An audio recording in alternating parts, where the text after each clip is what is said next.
Hello, Pearl Ahlquist-Ruby, Pearl's Properties, American River Properties, Part 2 of Credit. So on Part 1, we learned that number 1, stop using your credit. Number 2, pull any errors and get them fixed.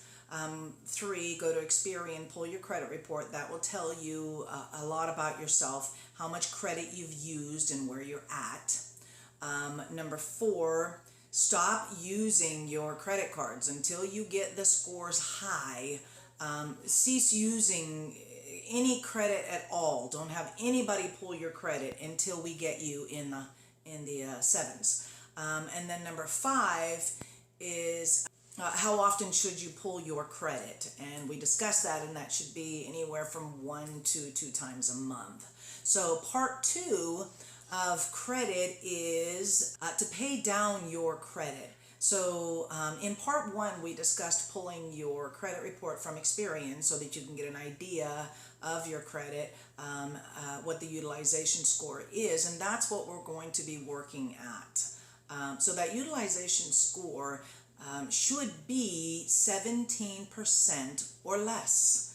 What does that mean? That means that 17% of your credit is being utilized and the rest of it isn't being utilized. So when you do this and you don't use your credit, you get rewarded by more credit.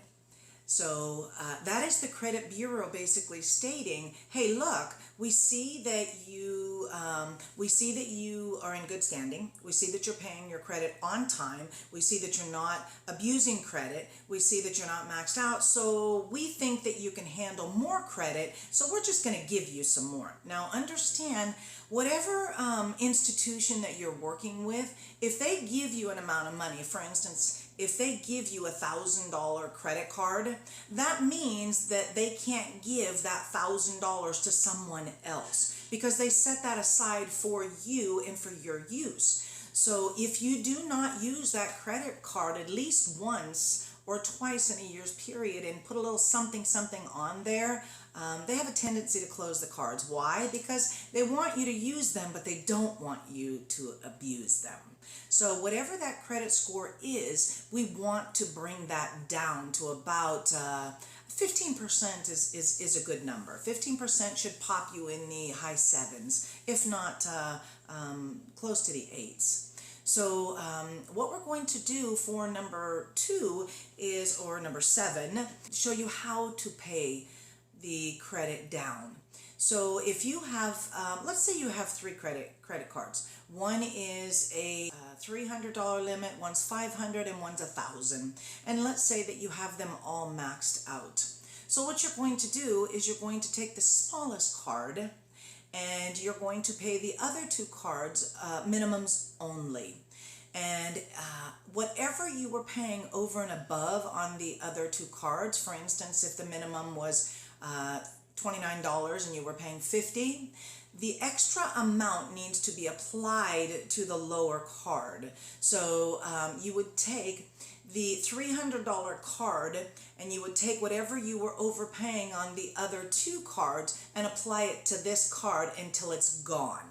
Okay, so once you get the $300 card down to about the 15%, then you can work on the next card, which would be your $500 card.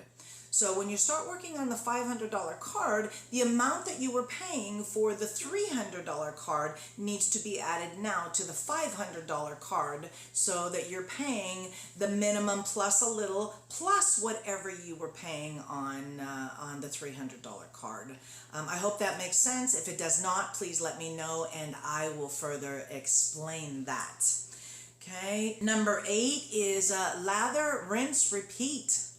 Lather, rinse, repeat. What does that mean? Do it again, do it again, do it again until you have all of your credit reporting accounts at a 15%, if not less. Okay?